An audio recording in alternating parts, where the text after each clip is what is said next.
الحمد للہ وکفا والصلاة والسلام علی عباده الذین اصطفا خصوصا علی افضلهم وخاتم النبیین محمد الامین وعلی آلہ وصحبہ اجمعین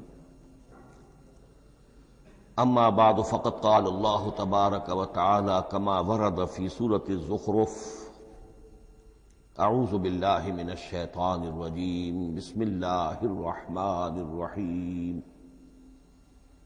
حامیم والکتاب المبین انا جعلناہ قرآنا عربیا لعلکم تعقلون وَإِنَّهُ فِي أُمِّ الْكِتَابِ لَدَيْنَا لَعَلِيٌّ حَكِيمٌ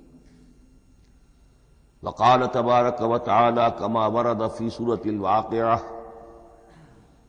فلا أقسم بمواقع النجوم وإنه لقسم لو تعلمون عظيم إنه لقرآن كريم في كتاب مكنون لا يمسه إلا المطهرون تنزيل من رب العالمين وقال عز وجل كما ورد في آخر سورة الفجر بل هو قرآن مجيد في لوح محفوظ صدق الله العظيم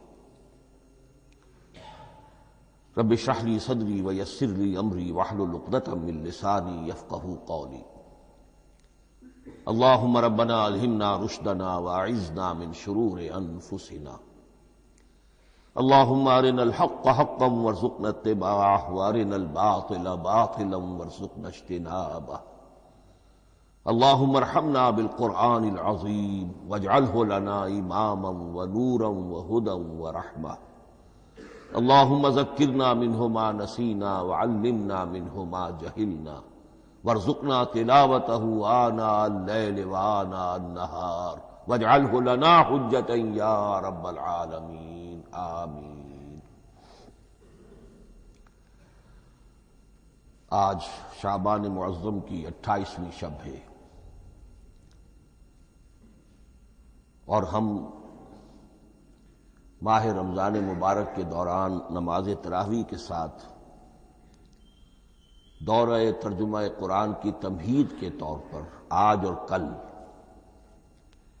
تعارف قرآن کے ضمن میں بعض چیزوں پر غور کریں گے تاکہ اثناء دورہ ترجمہ قرآن یہ چیزیں آپ کے ذہن میں ایک پس منظر کے طور پر موجود رہیں۔ رمضان مبارک میں نماز تراویح کے ساتھ دورہ ترجمہ قرآن کا جو سلسلہ ہم نے شروع کیا اب اسے 15 برس سے زائد ہو چکے ہیں۔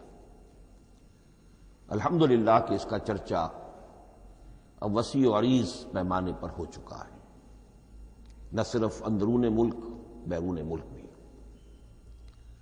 اس دوران میں خود میں نے جہاں تک مجھے یاد پڑتا ہے کم سے کم 6 مرتبہ دورہ ترجمہ قرآن کی تکمیل کی سعادت حاصل کی ہے۔ 2 مرتبہ اس سے قبل کراچی میں، 3 مرتبہ لاہور میں، 1 مرتبہ ملتان میں، 1 مرتبہ ابوظہبی میں۔ اور اس سال جو میں اپنی اب ضعیفی اور اپنے علالت کے باوجود یہ ہمت کر رہا ہوں اس کا ایک خاص سبب ہے، اور وہ یہ کہ اللہ کے فضل و کرم سے بعض صورتیں ایسی پیدا ہوئیں کہ کیبل ٹی وی پر میرے ان دروس قرآن یا دورہ ترجمہ قرآن کے کیسٹ دکھائے گئے بھارت میں، اور وہیں سے یہ درخواست بھی موصول ہوئی کہ ہم چاہتے ہیں کہ اسے سیٹلائٹ پر ٹیلی کاسٹ کرائیں، لیکن اس کے لیے اس کی جو ریکارڈنگ ہے اس کا معیار بہتر ہونا چاہیے۔ تو اس ضرورت کو پورا کرنے کے لیے میں یہ ہمت کر رہا ہوں، اگرچہ اب جو بھی عمر کی سطح ہے ومن نعمرہ ننکسہ فی الخلق، میری یادداشت بھی اتنی شارپ نہیں رہی ہے جتنے پہلی تھی، استحضار جو کراس ریفرنسز کا ہے وہ بھی اب اتنا نہیں ہے جتنا کہ پہلے تھا، اور کبھی کبھی میری زبان لڑکھڑاتی بھی ہے، ان تمام معذوریوں کے باوجود اس ایک اہم ضرورت کے تحت میں نے یہ ارادہ کیا۔ میں خود بھی اللہ سے دعا کرتا ہوں، آپ بھی اللہ سے دعا فرمائیں کہ اس ارادے کی تکمیل ہو جائے اور اس سلسلے کو اللہ تعالیٰ اپنے کلام پاک کے پیغام اور علم اور حکمت کی ایک بڑے پیمانے پر پورے عالم انسانیت میں پھیلانے کا ذریعہ بنا دے۔ تعارف قرآن کے ضمن میں سب سے پہلی بات جو سمجھنے کی ہے وہ یہ کہ قرآن مجید کے بارے میں ہمارا اجمالی عقیدہ کیا ہے۔ یہ 3 جملوں پر مشتمل ہو سکتا ہے۔ ہمارے نزدیک قرآن اللہ کا کلام ہے جو محمد الرسول اللہ صلی اللہ علیہ وسلم پر نازل ہوا، اور تیسرے یہ کہ یہ مکمل محفوظ شکل میں موجود ہے بنوعاً، اس میں نہ کوئی تحریف ہوئی ہے نہ کوئی تبدیلی ہوئی ہے۔ یہ کم سے کم 3 اجزاء ہیں ہمارے عقیدے کے قرآن مجید کے بارے میں۔ لیکن اب اس کی کچھ علمی توضیحات۔ سب سے پہلے یہ کہ کلام ہونا، اس کا اللہ کا کلام ہونا، اس لیے کہ آپ کے علم میں ہے یہ تورات جو حضرت موسیٰ علیہ السلام کو دی گئی تھی وہ لکھی ہوئی شکل میں پتھر کی تختیوں پر لکھی ہوئی صورت میں دی گئی تھی، اور قرآن مجید کی تنزیل جو محمد رسول اللہ صلی اللہ علیہ وسلم پر ہوئی ہے وہ ایک مختلف صورت میں ہوئی ہے۔ اس کو قرآن مجید خود اللہ کا کلام قرار دیتا ہے۔ چنانچہ سورہ توبہ کی آیت ہے، آیت نمبر 6، وَإِنْ أَحَدٌ مِّنَ الْمُشْرِكِينَ اسْتَجَارَكَ فَأَجِرْهُ حَتَّى يَسْمَعَ كَلَامَ اللَّهِ ثُمَّ أَبْلِغْهُ مَأْمَنَهُ۔ جب ہجرت کے 9ویں سال آخری وارننگ دی گئی تھی مشرکین عرب کو کہ اب صرف تمہیں چند مہینے کی مہلت دی جا رہی ہے، اس دوران میں آخری فیصلہ کر لو اسلام قبول کرنا ہے یا نہیں، اس لیے کہ اس کے بعد مشرکین عرب کے لیے کوئی رعایت نہیں ہوگی، جو لوگ اسلام قبول نہیں کریں گے انہیں تہہ تیغ کر دیا جائے گا۔ فَإِذَا انْسَلَخَ الْأَشْهُرُ الْحُرُمُ فَاقْتُلُوا الْمُشْرِكِينَ حَيْثُ وَجَدتُّمُوهُمْ۔ جب یہ مہلت ختم ہو جائے تو ان مشرکین کا قتل عام کرو۔ اس کی وضاحت پھر جب سورہ توبہ ہم پڑھیں گے تو اس وقت یقیناً ذہن میں کچھ اشکالات آئیں گے، لیکن اس وقت اس ضمن میں تفصیلی بحث کا موقع نہیں۔ اب اس میں ایک استثناء رکھا گیا کہ ایک مشرک ہے، وہ چاہتا ہے کہ اتنا بڑا چیلنج جو ہمیں دے دیا گیا تو ہمیں موقع دیا جائے کہ ہم آئیں، آپ کے پاس بیٹھیں، کچھ دن رہیں، اللہ کا کلام سنیں، آپ کیا بات منوانا چاہتے ہیں، اس کے لیے کیا دلائل ہیں، اس کو اچھی طرح سمجھیں، اس کا ہمیں موقع ہونا چاہیے۔ اس کے لیے یہ آیت نازل ہوئی کہ وَإِنْ أَحَدٌ مِّنَ الْمُشْرِكِينَ اسْتَجَارَكَ، اے نبی اگر ان مشرکین میں سے کوئی شخص آپ سے پناہ طلب کرے فاجر، اسے پناہ دیجئے، حتیٰ یسمع کلام اللہ، یہاں تک کہ وہ اللہ کا کلام سن لے، ثم ابلغہ مأمنا، پھر یہ بھی نہیں کہ اسی وقت اسے کہا جائے کہ تم مانتے ہو یا نہیں مانتے، نہیں، پھر اسے اس کے امن کے مقام پر پہنچا دو۔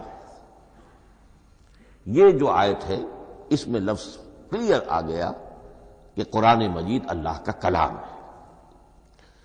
لیکن اب اسی تل کے اوٹ میں پہاڑ والا مسئلہ ہے، ٹپ آف آئس برگ، اس کے نیچے وہ کتنا بڑا تودا ہوتا ہے۔ کلام جو ہے اللہ تعالیٰ کی صفت ہے، اور یہ بڑا مسئلہ گہرا ہے، اور علم کلام کا ایک بڑا پیچیدہ مسئلہ ہے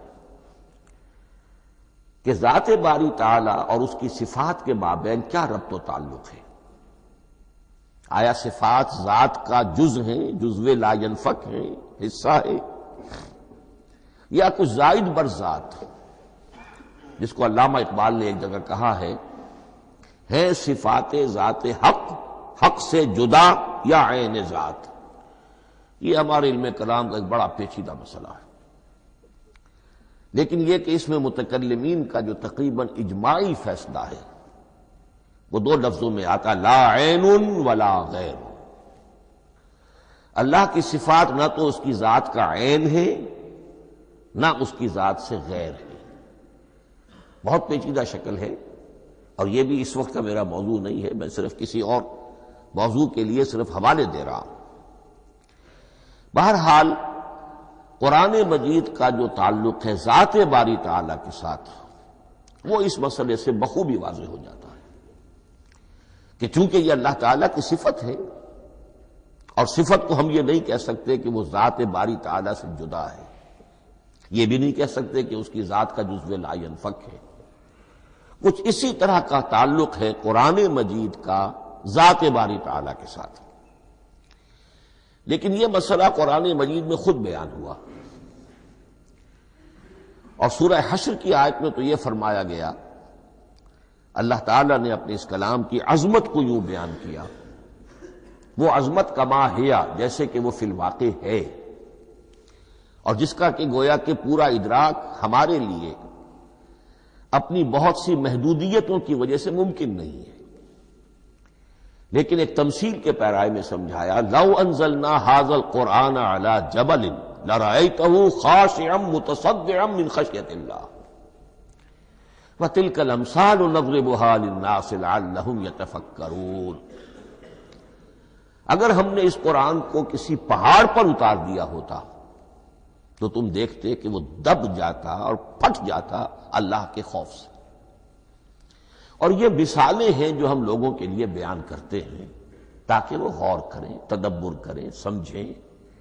ما لا یدرک کلہ لا یترک کلہ، اگرچہ بتمام و کمال عظمت قرآن کا فہم ان کے لیے ممکن نہیں ہے، لیکن کسی درجے میں تو کچھ انعکاس اس کا ہو جائے، کچھ اندازہ ہو جائے، انسان اپنی ذہنی سطح کے اعتبار سے، اس کی مناسبت سے کسی درجے میں عظمت قرآن کا اندازہ کر لے، تو اللہ تعالیٰ کے ان الفاظ کو سامنے رکھے کہ لو انزلنا ھذا القرآن علی جبل لرأیتہ خاشعا متصدعا من خشیۃ اللہ. اب اس آیت کو سمجھنے کے لیے سورہ اعراف کی آیت نمبر 143 کو سمجھنا ہوگا، اسی اصول کے تحت کہ القرآن یفسر بعضہ بعضا، قرآن کا ایک حصہ دوسرے حصے کی تشریح کرتا ہے. وہاں یہ واقعہ بیان ہوا ہے کہ حضرت موسیٰ علیہ السلام کو جب اللہ تعالیٰ نے کوہ طور پر طلب فرمایا 30 راتوں کے لیے، جس میں بعد میں 10 کا اضافہ کر کے وہ ایک 40 رات کا ایک کورس بنا، دن رات. اس موقع پر جو مخاطبہ الہی، مکالمہ الہی سے مشرف ہوئے حضرت موسیٰ علیہ السلام، تو ان کی آتش شوق بھڑکی اور انہوں نے بڑی جرأت کر کے یہ درخواست کر دی، رب ارنی انظر الیک، پروردگار مجھے اپنا دیدار بھی عطا فرما، مجھے موقع عنایت فرما، میں تجھے دیکھ سکوں. یہ ان کی وہ آتش شوق کا مسئلہ ہے. لیکن جواب کیا ملا؟ لن ترانی، تو مجھے ہرگز نہیں دیکھ سکتے. ولکن انظر الی الجبل فإن استقر مکانہ فسوف ترانی. لیکن ظاہر بات ہے کہ حضرت موسیٰ علیہ السلام کو بات سمجھانے کے لیے کچھ مشاہدہ بھی کرانا تھا. فرمایا تم مجھے نہیں دیکھ سکتے، البتہ اس سامنے کے پہاڑ پر نگاہ جماؤ،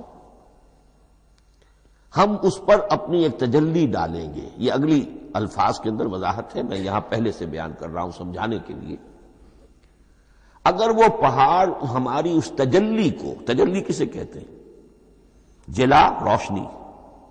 تو اللہ تعالی کی طرف سے کوئی خاص اس کے نور کا جب پرتو ہوتا ہے کسی شے پر تو وہ اس کی تجلی ہے. ہم اپنی ایک تجلی اس پہاڑ پر ڈالیں گے، اگر وہ اس کو جھیل جائے، اپنی جگہ کھڑا رہ جائے، تو تم سمجھنا کہ شاید تم بھی ہمیں دیکھ سکو. فلما تجلی ربہ للجبل، اب یہاں وہ لفظ آ گیا، جب اللہ نے تجلی اپنی پہاڑ پر ڈالی، جعلہ دکا وخر موسیٰ صعقا، وہ پہاڑ ریزہ ریزہ ہو گیا اور حضرت موسیٰ بے ہوش ہو کر گر گئے. اب یہ بے ہوش ہو کر گر جانا، جبکہ وہ تجلی براہ راست بھی نہیں ہے، بالواسطہ ہے. مشاہدہ جو کر رہے حضرت موسیٰ وہ بالواسطہ ہے، تجلی پہاڑ پر ہے. لیکن یہ کہ اس کا بھی بالواسطہ اس کا جو ہوا ہے، اس کی جو تاثیر ہوئی حضرت موسیٰ علیہ السلام پر کہ وہ اس کی تاب نہ لا سکے اور بے ہوش ہو کر گر گئے۔ یہاں سے یہ بات سمجھ میں آتی ہے کہ یہ تجلی ذات باری تعالی تھی جس نے کوہ طور کو جلا کر بھسم کر دیا یا ٹکڑے ٹکڑے کر دیا، ریزہ ریزہ کر دیا۔ اب ذات الہی کے ساتھ جو تعلق ہے کلام الہی کا، اور یہ صفت جو لا عین ولا غیر کے درجے میں ہے ذات کے ساتھ، تو وہی تاثیر اس کلام الہی کی بھی ہے۔ لو انزلنا هذا القرآن على جبل لرأيته خاشعا متصدعا من خشية الله وتلك الامثال نضربها للناس لعلهم يتفكرون۔ اس حقیقت کو اس دور میں میں اپنے مطالعے کی محدودیت کا اعتراف کرتے ہوئے عرض کر رہا ہوں کہ میرے نزدیک جس قدر پرشکوہ انداز میں علامہ اقبال نے بیان کیا ہے اسی کیفیت کو وہ شاید اس کی کوئی مثال نہ مل سکے۔ فاش گویم آنچ در دل مزمرست، یہ کتابیں نیست چیزیں دیگرست۔ میں صاف ہی کہہ دیتا ہوں جو میرے دل میں چھپی ہوئی بات ہے۔ فاش گویم آنچ در دل مزمرست، یہ کتابیں نیست، اس قرآن کو کتاب نہ سمجھنا، یہ کچھ اور شے ہے، چیزیں دیگر است۔ اب وہ چیزیں دیگر کیا ہے؟ وہی جو میں نے عرض کیا، ذات باری تعالی اور کلام کا صفت باری تعالی ہونا، اس کے بنا پر جو مناسبت ہے، جو قرب ہے، جو مشابہت ہے۔ مثل حق پنہاؤ ہم پیداستو، زندہ و پائندہ و گویاستو۔ اس کلام میں اللہ تعالی کی ساری صفات کا انعکاس موجود ہے۔ یہ بات ویسے بھی سمجھ میں آتی ہے، کوئی شخص ذرا گفتگو کرے، چند جملے جب وہ ادا کرے گا اپنی زبان سے تو معلوم ہو جائے گا کہ اس کے فہم کا، اس کی دانش کا، اس کے مطالعے کا حدود اربع کیا ہے اور اس کے ذہن کی سطح کیا، سمجھ میں آ جائے گی بات۔ اس لیے کہ کلام جو ہے وہ متکلم کی پوری شخصیت کی عکاسی کر رہا ہوتا۔ تانت بازی راگ پایا، چند جملے کسی نے کہا، پتہ چل گیا کہ یہ کس سطح کے آدمی ہیں، علمی اعتبار سے، معلوماتی اعتبار سے، تہذیبی اعتبار سے، کلچرڈ ہیں یا نہیں ہیں۔ یہ ساری باتیں چند جملوں میں واضح ہو جائیں گی۔ تو اللہ تعالیٰ کی بھی جملہ صفات کا عکس اس قرآن میں موجود ہے۔ ان میں سے جن چند چیزوں کا ذکر علامہ نے شعر میں کیا، وہ جو سورہ حدید کی آیت ہے، هو الاول والآخر والظاہر والباطن، اللہ الظاہر بھی ہے، الباطن بھی ہے۔ اتنا ظاہر کہ اس سے زیادہ ظاہر کوئی شے نہیں، اور اتنا باطن کہ اس سے زیادہ چھپی ہوئی کوئی شے نہیں۔ اسی لیے حضور سے جو منقول ہیں الفاظ کہ پروردگار انت الظاہر فلیس فوقک شیء وانت الباطن فلیس دونک شیء، یہی کیفیت قرآن کی ہے۔ مثل حق پنہاں ہم پیداستو، پنہاں بھی ہے ظاہر بھی ہے، جیسے ذات باری تعالی اور جیسے اللہ تعالیٰ کی شان ہے جو آیت الکرسی کے شروع میں آئی، الحی القیوم۔ مثل حق پنہاؤ ہم پیداستو، زندہ ہو پائندہ ہو گویاستو۔ یہ قرآن جو ہے اللہ تعالیٰ کی صفات کا ایک عکس اپنے اندر رکھتا ہے۔ اس سے ذرا آگے چلیے، کلام کے بارے میں۔ اب کلام الہی ظاہر بات ہے کہ صفت ہے، اور صفت قدیم ہے۔ اللہ کی صفات حادث نہیں ہے، اللہ کی ذات بھی قدیم ہمیشہ سے ہے، اور اس کی صفات بھی قدیم ہمیشہ سے۔ اور یہ جو کلام الہی ہے، ظاہر بات ہے کہ یہ جو ہماری زبان کے حروف و اصوات ہیں، کلام الہی تو ان سے منزہ ہے، مبرہ ہے، ماورا ہے، اعلیٰ ہے، عرفہ ہے۔ ہماری زبانوں کے حروف و اصوات، الفابیٹس جگہ جگہ تبدیل ہو جائیں گے، انگریزی کے کچھ اور ہیں، اردو کے کچھ اور ہیں، عربی کے کچھ اور ہیں۔ کلام الہی ان تمام سے آگاہ، عرفہ، منزہ اور مبرہ ہے۔ یہ کلام الہی جب بھی نازل ہوا ہے، ظاہر بات ہے حضرت موسیٰ پر اگر کتاب اتاری گئی وہ بھی علم الہی سے آئی، لیکن وہ عبرانی زبان میں آئی۔ حضرت عیسیٰ علیہ السلام پر انجیل اتاری گئی، ہم یقین سے نہیں کہہ سکتے، دو میں سے کسی ایک زبان میں اتاری گئی ہوگی، یا عبرانی ہوگی، اس لیے کہ شام کے جس علاقے میں، فلسطین کے جس علاقے میں ان کی پیدائش ہوئی اور جہاں وہ دعوت و تبلیغ کے لیے گھومتے رہے، اس کے عوام کی زبان تھی آرامی اور خواص کی زبان تھی عبرانی، ہیبریو۔ تو یا تو وہ بھی تورات کی طرح عبرانی ہی میں نازل ہوئی تھی یا آرامی میں ہوگی، لیکن اب کوئی نسخہ نہ ہیبریو کا، کوئی قدیم نسخہ دنیا میں موجود ہے، نہ آرامی کا۔ جو سب سے پرانا نسخہ ملتا ہے انجیل کا وہ اس کا ترجمہ ہے، لیٹن زبان کا ترجمہ ہے یا گریک ترجمہ ہے، اصل کوئی نہیں۔ بہرحال جب وہ کلام الہی محمد الرسول اللہ پر نازل ہوا، اب اس نے حروف و اصوات کا وہ جامہ پہنا کہ جو عربی زبان کے ہیں۔ یہی وجہ دیکھیے، میں نے جو آیت سورہ حامیم، یہ جو سلسلہ سور ہے اس میں سے سورہ زخرف کی آیت جو میں نے آپ کو سنائی، حامیم والکتاب المبین انا جعلناہ قرآنا عربیا لعلکم تعقلون، ہم نے بنا دیا ہے اپنے اس کلام کو قرآن عربی،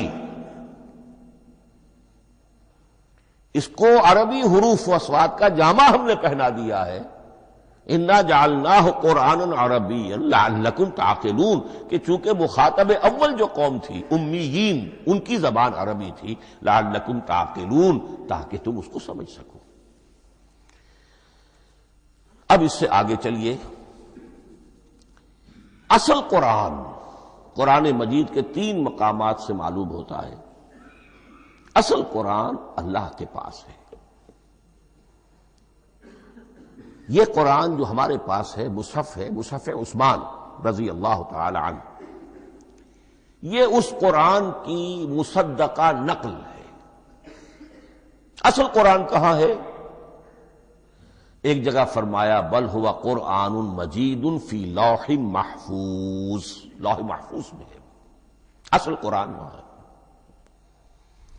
اسی طریقے سے اسی سورہ زخرف کی اگلی آیت کیا ہے؟ ہم نے اسے عربی قرآن بنا کر اتارا، لیکن اصل قرآن کیا ہے؟ وَإِنَّهُ فِي أُمِّ الْكِتَابِ لَدَيْنَا لَعَلِيٌّ حَكِيمٌ، حقیقت میں تو یہ ام الکتاب میں ہے جو ہمارے پاس ہے، اور علی ہے، بہت بلند، حکیم، بڑی حکمت والا، یا محکم مضبوط۔ حکیم کے دونوں معنی ہیں، استحکام بھی اسی ہے کاف اور میم کے مادے سے بنا ہے، کسی شے کا پختہ ہو جانا، مضبوط ہو جانا، اور عقل کی پختگی وہ حکمت ہے، وہ دانائی ہے۔ اس اعتبار سے نوٹ کیجئے، اصل قرآن کہاں ہے؟ لوح محفوظ میں۔ اصل قرآن کہاں ہے؟ ام الکتاب میں۔ اسی کو کہا گیا ہے ایک اور مقام پر، فی صحف مکرمۃ مرفوعۃ مطہرۃ بایدی سفرۃ کرام بررہ۔ یہ قرآن، اصل قرآن تو بڑے صحیفوں میں، ان صحیفوں میں ہے، ان صفحات میں ہے، ان اوراق میں ہے، جس کی شان کیا ہے؟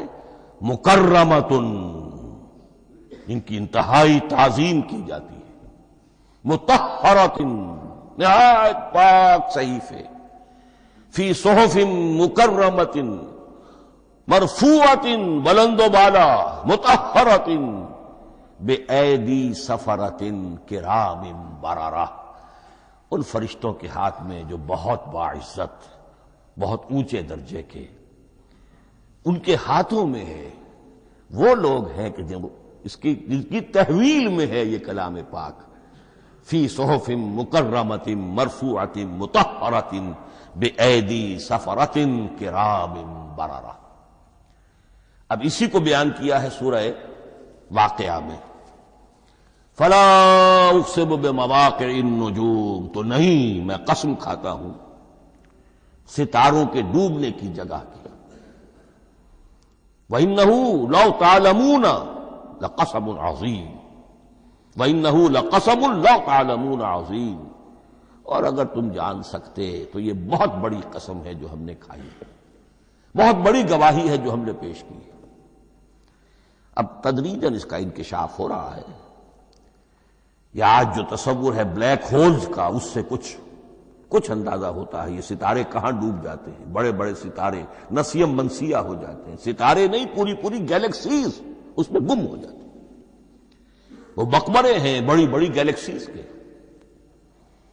فلا اقسم بمواقع النجوم وانه لقسم لو تعلمون عظیم انه لقرآن کریم، یہ قرآن ہے بہت باعزت، فی کتاب مکنون، اور یہ اس کتاب میں جو چھپی ہوئی ہے۔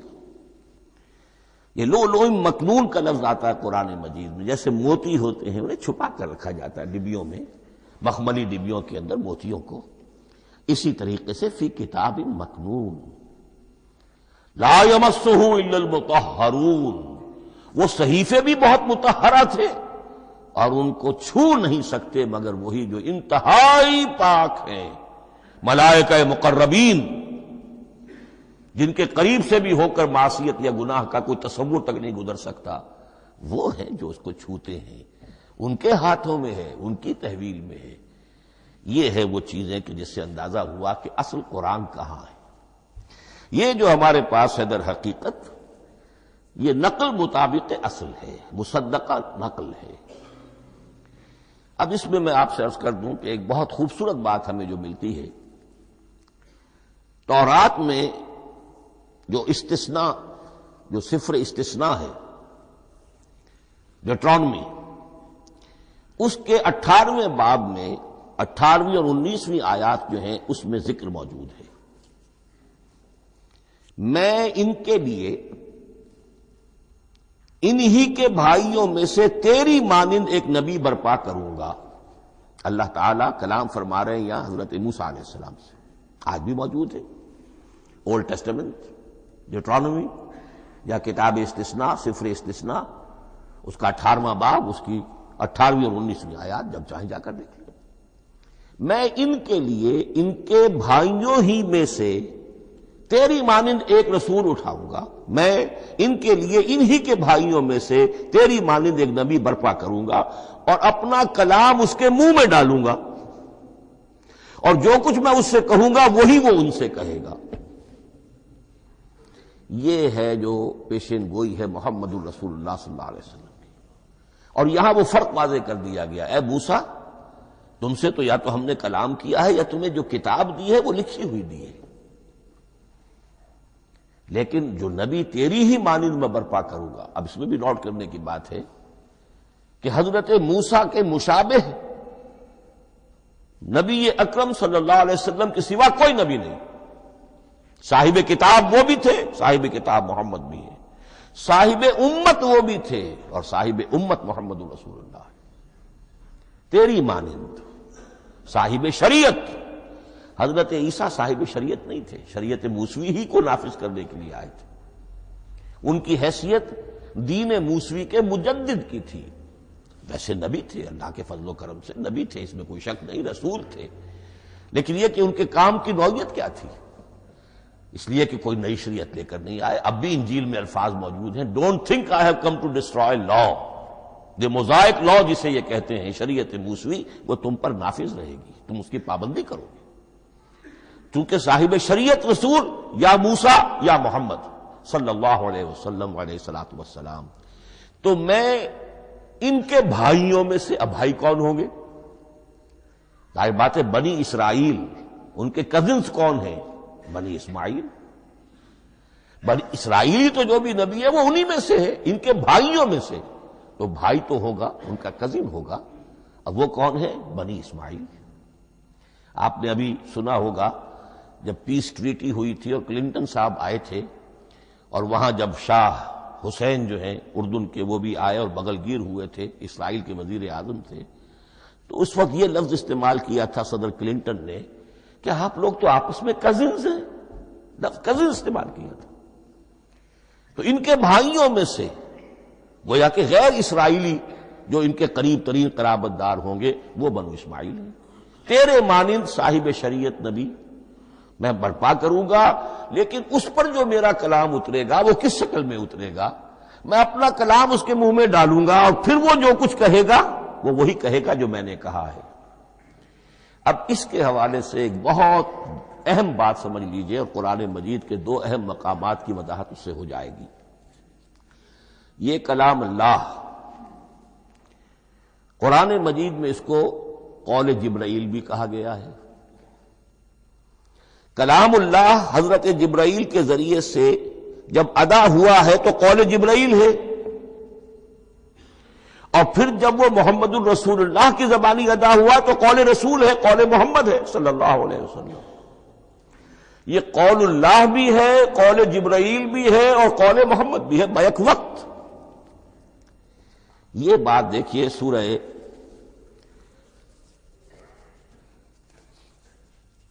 اذا السماء انفجرت، اس میں یہ سورت جو الفاظ آئے ہیں انہ لقول رسول کریم، سورت تکویر اذا الشمس کورت، انہ لقول رسول کریم ذی قوت عند ذی العرش مکین مطاع ثم امین وما صاحبکم بمجنون.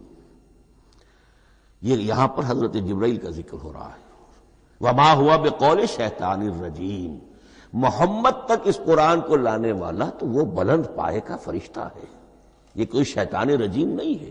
اس لیے کہ مکے والوں نے کہہ دیا تھا ہو سکتا ہے کوئی بدروح آئی ہو محمد پر اور اس بدروح نے کوئی الٹی سیدھی بات سکھا دی ہو.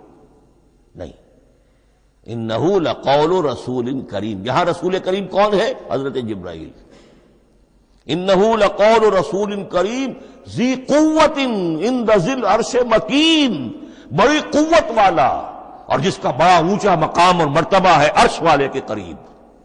ذی قوت عند ذی العرش مکین مطاع ثم امین، وہ فرشتوں کے مطاع ہیں، فرشتے ان کی اطاعت کرتے ہیں، فرشتوں کے سردار ہیں، اور پھر ساتھ ہی پورے امین ہیں. جبرائیل امین یہ ہم لفظ استعمال کرتے ہیں.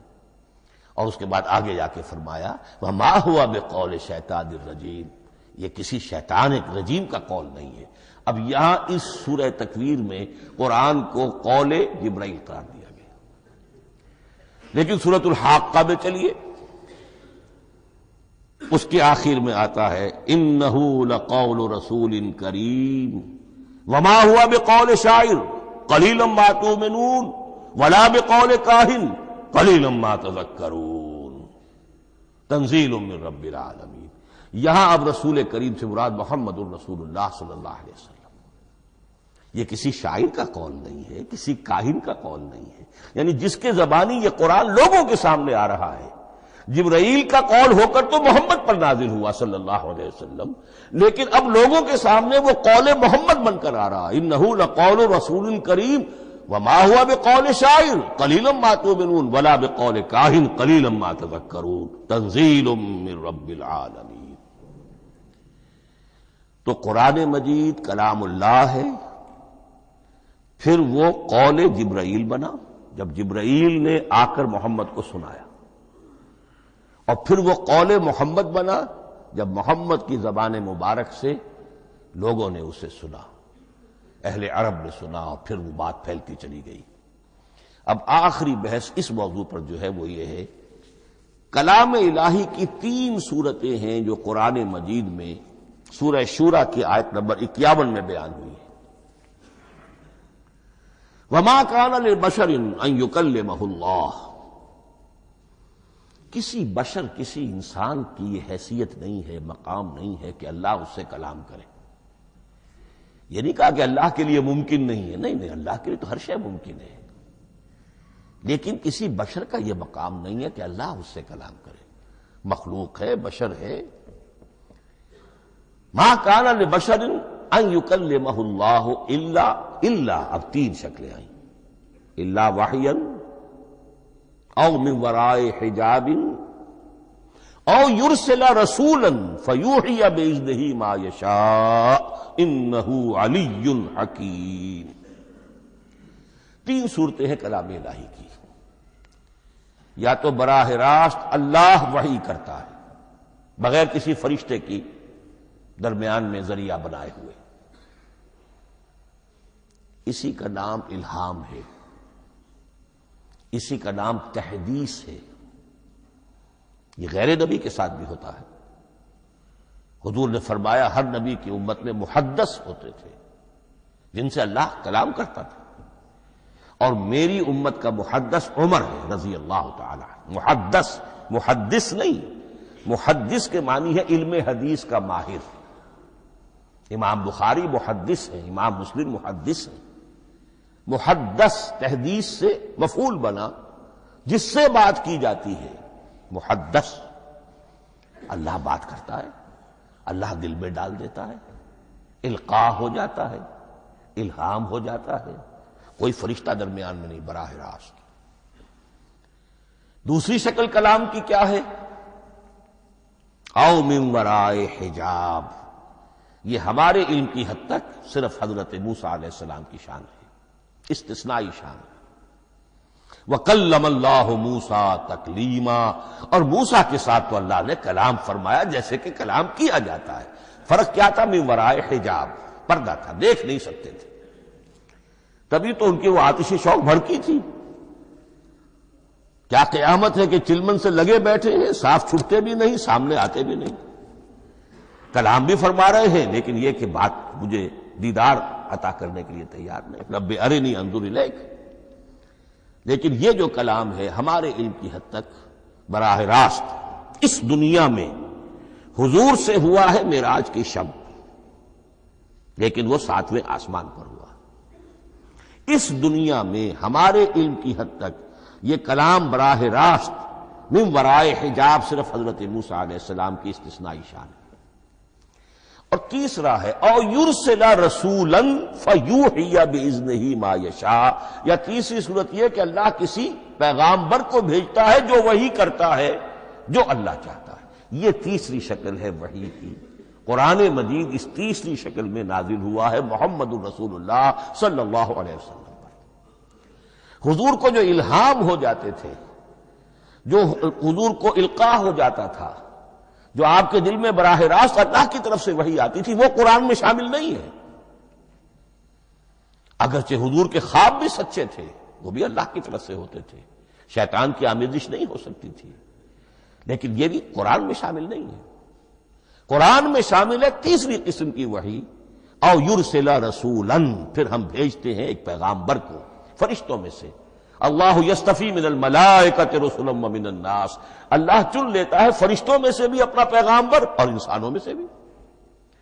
تو فرشتے کے ذریعے سے ایک فرشتہ جو اللہ سے لیتا ہے اور انسان، رسول انسان تک پہنچا دیتا ہے۔ اب وہ رسول انسان، رسول بشر جو ہے وہ اپنے ہم نوع، ہم جنس لوگوں کو پہنچاتا ہے۔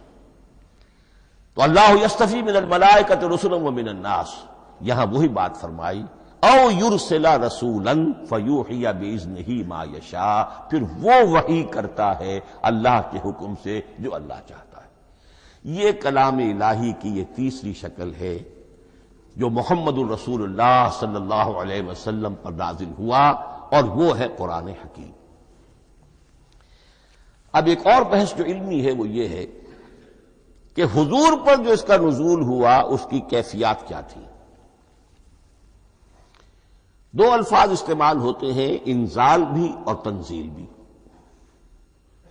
ان دونوں میں فرق کیا ہے اس کو نوٹ کر لینا چاہیے۔ لغوی اعتبار سے جان لینا چاہیے، نزل ینزل کسی کا خود اترنا، نازل ہونا، اترنا۔ انزل ینزل دفعتن اتار دینا، کسی اور نے کسی شے کو دفعتن نیچے اتار دیا۔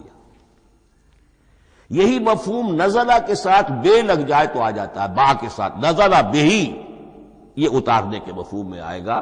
لفظی ترجمہ یہ بھی کر سکتے وہ اترا اس شے کے ساتھ۔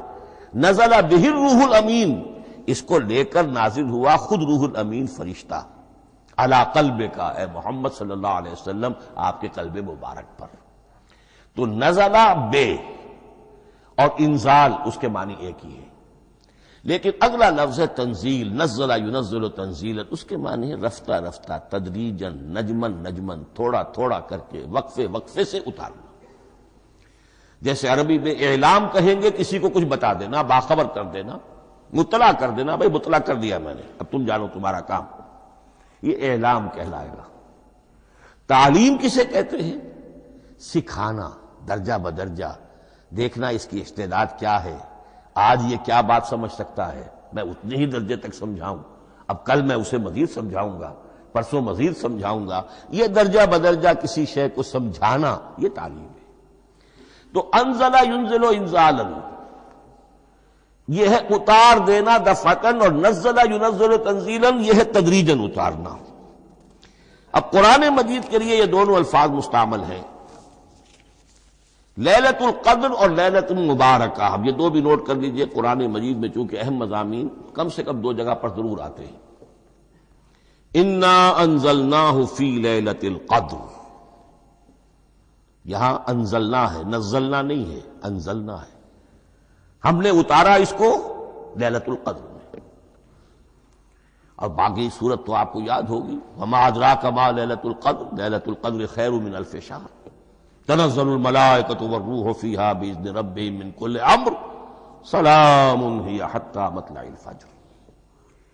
لیکن یہ اہم مضمون قرآن مجید میں دوسری جگہ بھی ہے، سورہ دخان کے شروع میں فرمایا حامیم والکتاب المبین انا انزلناہ فی لیلۃ مبارکۃ انا کنا منذرین فیہا یفرق کل امر حکیم امرا من عندنا انا کنا مرسلین رحمتا من ربک انہ هو السمیع العلیم۔ یہ لیلۃ المبارکہ ہے، ایک ہی ہے، لیلۃ القدر اور لیلۃ المبارکہ، ان دونوں کے لیے وہی انزلنا کا لفظ آیا۔ لیکن یہ کہ سابقہ کتابوں کے اعتبار سے قرآن مجید کا فرق واضح کیا گیا ہے، مثلا سورہ نساء کی آیت نمبر 136 بہت نمایاں ہے، بہت نمایاں۔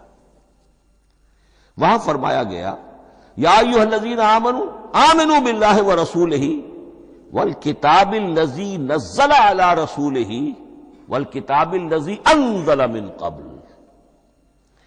اے ایمان کے دعوے دارو، حقیقتاً ایمان لاؤ، ایسے ایمان لاؤ جیسے ایمان لانے کا حق ہے، اللہ پر بھی اور اس کے رسول پر بھی، اور اس کتاب پر بھی جو اللہ نے اپنے رسول پر نازل فرمائی، اور اس کتاب پر بھی جو اللہ نے پہلے نازل فرمائی۔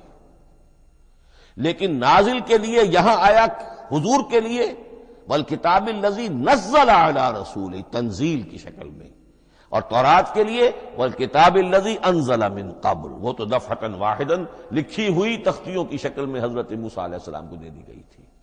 تو یا ایھا الذین آمنوا آمنوا باللہ ورسولہ والکتاب الذی نزل علی رسولہ والکتاب الذی انزل من قبل۔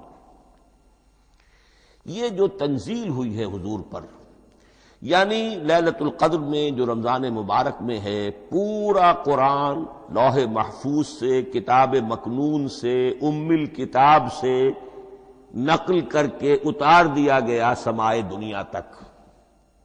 پہلا آسمان جسے ہم کہتے ہیں سمائے دنیا، وہ آسمان جو قریب ترین ہے دنیا کے، وہاں سے اب یہ درجہ بدرجہ، تھوڑا تھوڑا، چند آیتیں، چند سورتیں، پھر آیتیں، پھر سورتیں، یہ نازل ہوا محمد الرسول اللہ صلی اللہ علیہ وسلم پر۔ گویا کہ پہلا مرحلہ انزال کا ہے، پورا قرآن لوح محفوظ یا کتاب مکنون یا ام الکتاب سے نقل کر کے اتار دیا گیا سمائے دنیا تک۔ یہ ہے انزل ینزل انزالا، انا انزلناہ فی لیلۃ القدر انا انزلناہ فی لیلۃ مبارکہ۔ لیکن محمد الرسول اللہ پر یہ نازل ہوا اب تھوڑا تھوڑا، نجمن نجمن، درجہ بدرجہ، تدریجن، یہ ہے تنزیل۔ اس تنزیل کی حکمت قرآن مجید میں بیان ہوئی ہے، اور اس اعتبار سے کہ اہل عرب نے، اہل مکہ نے اعتراض کیا تھا کہ یہ پورا قرآن کیوں نہیں محمد ایک ہی مرتبہ پیش کر دیتے صلی اللہ علیہ وسلم۔ اس میں جو چیز مضمر تھی وہ یہ تھی کہ چونکہ یہ حقیقت میں اللہ کا کلام نہیں ہے، یہ محمد کا اپنا کلام ہے، تو کوئی شاعر دنیا میں ایسا نہیں ہے جو ایک دم اپنا پورا دیوان دے دے، وہ تو ساری عمر میں تھوڑا تھوڑا، آج غزل کہی، کل قصیدہ کہا، پرسوں کچھ اور کہا، پھر وہ جمع ہوتا ہے تو وہ دیوان بنتا ہے۔ اسی طریقے سے تو یہ کر رہے ہیں۔ اگر یہ اللہ کا کلام ہوتا تو بیک وقت آ جاتا۔ یہ تو ذرا محنت کرتے ہیں، کچھ اس کے اندر اس کو اپنی محنت سے کوشش کر کے کچھ موضوع کرتے ہیں، کلمات، الفاظ، اور اس طریقے سے رفتہ رفتہ لے کر آ رہے ہیں۔ اس لیے ان کا اعتراض نقل ہوا ہے یہ وقال الذين كفروا لولا نزل عليه القرآن جملة واحدة، انہوں نے کیوں نہیں اترا یہ قرآن پورا کا پورا ایک ہی بار؟ یہ اعتراض تھا۔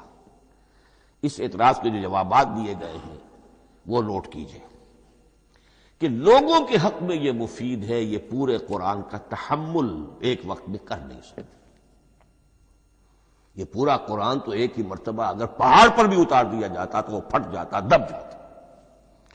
وَقُرْآنًا فَرَقْنَاهُ لِتَقْرَأَهُ عَلَى النَّاسِ عَلَى مُكْثٍ وَنَزَّلْنَاهُ تَنزِيلًا، سورہ بنی اسرائیل آیت 106۔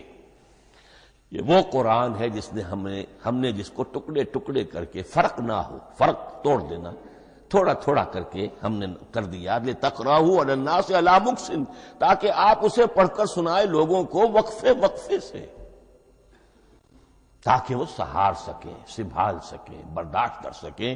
وَنَزَّلْنَاهُ تَنزِيلًا، اسی وجہ سے ہم نے اسے نازل کیا ہے بطرز تنزیل، بطرز انزال نہیں، بطرز تنزیل۔ وَقُرْآنًا فَرَقْنَاهُ لِتَقْرَأَهُ عَلَى النَّاسِ عَلَى مُكْثٍ وَنَزَّلْنَاهُ تَنزِيلًا۔ ایک حکمت تو ہو گئی عوام کے لیے، ایک حکمت خود رسول کے لیے صلی اللہ علیہ وسلم۔ كَذَلِكَ لِنُثَبِّتَ بِهِ فُؤَادَكَ وَرَتَّلْنَاهُ تَرْتِيلًا۔ اب ذرا نوٹ کیجئے، قلب محمدی کے لیے بھی اس پورے کلام کا ایک دم سہار آسان کام نہیں تھا۔ یہ اس لیے، یہ اسی سورہ الفرقان کی جو آیت کا میں نے ایک حصہ آپ کو سنا دیا تھا، اسی کے اندر اس کا جواب آیا ہے، اسی آیت میں، آیت نمبر 32 ہے یہ سورہ فرقان کی۔ وقال الذين كفروا لولا نزل عليه القرآن جملة واحدة، یہ اعتراض ہے۔ جواب کیا ہے؟ كذلك لنثبت به فؤادك، ہم نے یہ اس لیے کیا ہے نبی کہ اس کے ذریعے سے آپ کے دل کو ٹھہراؤ اور جماؤ عطا کرے، یہ ایک دم اس کا اتر جانا۔ انا سنلقی علیک قولا ثقیلا، بڑا بھاری بوجھ ہے، ناقابل برداشت ہے، تاکہ رفتہ رفتہ آپ کا دل، اس کے اندر تقویت بڑھتی چلی جائے، اس کے اندر اور اس کا تحمل جو ہے اس کی صلاحیت بڑھتی چلی جائے۔ کذالک لنثبت بہ فؤادک ورتلناہ ترتیلا، اسی لیے ہم نے تھوڑا تھوڑا کر کے نازل کیا ہے۔ ولا یاتونک بمثل الا جئناک بالحق واحسن تفسیرا، ساتھ ہی فرمایا کہ یہ لوگ جو بھی اعتراض کریں گے ہم اس کا جواب بھی اور بہترین تعویل بھی آپ کو دے دیں گے۔ اب اگلی بحث یہ ہے، یہ قرآن کب اور کہاں نازل ہوا؟ یہ عام معلوماتی شے ہے، اس میں کوئی پیچیدگی نہیں ہے، لیکن اس کی اہمیت ہے، بہت ضروری ہے، وہ میں انشاءاللہ اگلی بحث میں جبکہ قرآن کے سمجھنے کے جو اصول ہیں ان کو بیان کروں گا تو وضاحت سے بات آئے گی۔ یہ کہ یہ عام معلوماتی ایک ہمارے ذہن میں خاکہ رہنا چاہیے، زمان و مکان کا کیا رشتہ ہے قرآن کے ساتھ۔ قرآن نازل کب ہوا؟ ہمارا چونکہ عام طور پر جو معمول ہے، ہم تو جو کرسچن ایرا ہے اس کے حوالے سے ہمارے ذہن کے اندر سارا حساب کتاب ہے، تو سن 610 عیسوی سے لے کر 632 عیسوی تک شمسی حساب سے 22 سالوں میں قرآن نازل ہوا ہے۔ 571 حضور کی ولادت کا سال ہے، 571 عیسوی۔ 610 میں آپ 39 سال کے ہوئے، لیکن قمری حساب سے 40 کے ہو چکے۔ 610 میں قرآن کی تنزیل شروع ہوئی اور 632 میں آپ کا انتقال ہوا۔ 22 برس زمانی اعتبار سے نقشہ ذہن میں رکھیے، اور اسے ہم اگر دوسرے حساب سے کہیں گے تو عام الفیل، وہ جو ابرہہ آیا تھا بیت اللہ کو ڈھانے کے لیے، وہ سال عربوں میں بہت مشہور ہو گیا تھا، اور وہی سال حضور کی ولادت کا ہے، تو عام الفیل ہی میں حضور کی ولادت ہوئی، لہذا 40 عام الفیل میں قرآن مجید کا نزول شروع ہوا، اور 11 ہجری تک یہ 23 برس بنتے ہیں قمری حساب سے۔ ایک رائے یہ بھی ہے کہ قرآن کا نزول 20 برس میں ہوا ہے، اور اس میں وضاحت یہ ہے کہ پہلے 3 سال اللہ تعالی نے ایک فرشتے کو، حضرت اسرافیل علیہ السلام کو مامور کیا تھا حضور کی تعلیم پر۔ دنیاوی اعتبار سے حضور نے کوئی تعلیم حاصل نہیں کی، آپ امی تھے، آپ نے دنیاوی اعتبار سے کسی کے سامنے زانو تلمس طے نہیں کیا، کہیں کوئی تعلیم حاصل نہیں کی، کہیں کوئی تحصیل علم نہیں کیا، لیکن اللہ تعالیٰ نے علمہ شدید القوا، اللہ تعالیٰ نے جو کچھ انہیں سکھایا ہے، جو علم انہیں عطا کیا ہے، تو ایک روایت یہ ہے کہ 3 برس تک، اور اس کے بعد پھر قرآن نازل ہونا شروع ہوا تو 20 برس تک قرآن نازل ہوا۔ لیکن وہ لوگ بھی مانتے ہیں کہ سورہ علق کی آیتیں نازل ہو چکی تھی، پھر 3 برس کا وقفہ ہے۔ سورہ علق کی آیتیں کیا ہے؟ جو پہلی وحی ہے، اقرأ بسم ربک الذی خلق خلق الانسان من علق اقرأ وربک الاکرم الذی علم بالقلم علم الانسان ما لم یعلم، گویا کہ بسم اللہ ہو رہی ہے محمد الرسول اللہ صلی اللہ علیہ وسلم کی تعلیم کی۔ اور جن گھرانوں میں یہ رواج ابھی تک چل رہا ہو، بسم اللہ بچوں کی کراتے ہیں، ایک تقریب کی شکل میں منعقد کرتے ہیں، ہمارے ہاں یہ رواج تھا، اب ہم چھوڑ چکے ہیں، کہ جو تقریب بھی حضور کی اور صحابہ کی زندگیوں سے ثابت نہ ہو، ہمیں کوشش کرنی چاہیے کہ ان تقریبات کا سلسلہ منقطع کریں۔ ما انا علیہ واصحابی، ہماری تقریبات جو ہیں وہ بس وہیں تک محدود رہنی چاہیے۔ بہرحال وہ جو ایک چلتی ہے روایت، 4 سال 4 مہینے 4 دن کا بچہ یا بچی ہو تو بسم اللہ یہی آیتیں پڑھی جاتی ہیں، پڑھ تو نہیں سکتا، انگلی رکھ کر پڑھانے والا کوئی عالم دین بیٹھ جاتا ہے سامنے، وہ نہا دھو کر بچہ یا بچی بیٹھی ہوئی ہے، اور اس کو اقرأ بسم ربک الذی خلق خلق الانسان من علق اقرأ وربک الاکرم الذی علم بالقلم علم الانسان ما لم یعلم۔ اب اس میں تو سارا پڑھنے پر زور ہے، حصول علم پر زور ہے، کسی تبلیغ کا حکم ہی نہیں، ابھی رسالت کا کوئی تذکرہ کچھ بھی نہیں، اس میں تو قیامت کا بھی کوئی ذکر نہیں۔ اب اس کے بعد روایت یہ ہے کہ 3 برس تک پھر حضرت اسرافیل دن رات حضور کے ساتھ رہے ہیں اور آپ کی تعلیم ہوئی ہے، اور پھر 3 برس کے بعد پھر وحی کا سلسلہ شروع ہوا ہے، واللہ عالم۔ لیکن یہ کہ جب سورہ اقرا نازل ہو چکی ہے، اس کی 5 آیتیں، تو وہ 3 برس بھی اس کا وقفہ شمار ہوں گے، زمانہ نزول پھر وہی 23 برس رہے گا۔ اسی کے ساتھ میں نے عرض کیا تھا کہ دوسری بات یہ کہاں نازل ہوا قرآن۔ ایک لفظ میں تو یہ سمجھ لیجئے یہ حجاز میں نازل ہوا۔ حجاز جزیرہ نماء عرب کا ایک خاص حصہ ہے، پہاڑی سلسلہ، یوں سمجھ لیجئے، اس کو ذہن میں رکھیے۔ جزیرہ نماء عرب جو ہے وہ شمال سے جنوب کی طرف چوڑا ہوتا جاتا ہے، شمال میں شام اور عراق کی طرف جاتا ہے تو وہ تنگ ہے، پھر نیچے چوڑا ہو رہا ہے۔ اس کا جو مغربی ساحل ہے، جس پر جدہ کی بندرگاہ بھی ہے، ینبو کی بھی ہے، اس کے کہیں وہ ایک میدان شروع ہوتا ہے ساحل سے، کہیں وہ بہت مختصر ہے، کہیں خاصا چوڑا ہے، اس کو کہتے ہیں تہامہ۔ پھر ایک پہاڑی سلسلہ ہے، اس کو کہتے ہیں حجاز۔ یہ پہاڑی سلسلہ جو ہے اس کے بعد جو ہے وہ نجد کہلاتا ہے، وہ سطح مرتفع ہے، پلیشو۔ تو یہ 3 حصے ہیں جزیرہ نماء عرب کے جغرافیائی اعتبار سے، اور حجاز کہتے بھی ہیں پردے کو، حاجزن، پردہ جو 2 چیزوں کے درمیان حائل ہو جائے۔ تو یوں سمجھیے کہ یہ فلیٹ ہے نجد کا، اور یہ فلیٹ ہے میدان، یہ ہے تہامہ کا، اور درمیان میں یہ پہاڑی سلسلہ کھڑا ہوا ہے، تو یہ گویا کہ ان دونوں کو جدا کر رہا، یہ حجاز ہے۔ اس حجاز ہی کا شہر مکہ ہے، اس حجاز ہی کا شہر مدینہ ہے، اس حجاز ہی کا شہر طائف ہے، اس حجاز ہی کی آخری ٹپ سمجھ لیجئے تبوک ہے۔ تو حضور صلی اللہ علیہ وسلم کی پوری زندگی آغاز وحی کے بعد سے لے کر وہ اسی علاقے کے اندر، پہلے آپ مکے میں تھے، قرآن مجید کی جو صورتیں اس دور میں نازل ہوئیں، یہ آیتیں نازل وہ مکیات کہلاتی ہیں۔ پھر آپ نے ہجرت کی، اور ہجرت کر کے جب آپ جا رہے تھے اس دوران میں بھی کچھ قرآن نازل ہوا اثناء ہجرت میں۔ پھر آپ مدینے تشریف فرما ہوئے، اب وہ ہم کہتے ہیں مدنی قرآن، لیکن مدنی قرآن سارا مدینے میں نازل نہیں ہوا۔ آپ کبھی جا رہے کسی مہم پر کسی جنگ کے لیے، غزوہ بدر کے لیے آ گئے ہیں، تو وہاں جو آیات نازل ہو رہی ہیں وہ مدینے میں تو نہیں ہو رہی. براڈ تقسیم تو یہی ہے، مکی مدنی. ہجرت سے قبل جو کچھ نازل ہوا وہ مکی، ہجرت کے بعد جو کچھ نازل ہوا وہ مدنی. لیکن صرف مدنی کہنا صحیح نہیں ہے. اثناء سفر تبوک، اتنا طویل سفر ہے آپ کا، اس کے دوران آتے جاتے قرآن نازل ہوتا رہا. لیکن یہ بات نوٹ کر لیجئے کہ پورا قرآن حجاز ہی میں نازل ہوا ہے. یہ تمام شہر، یہ تمام علاقہ حجاز کہلاتا ہے.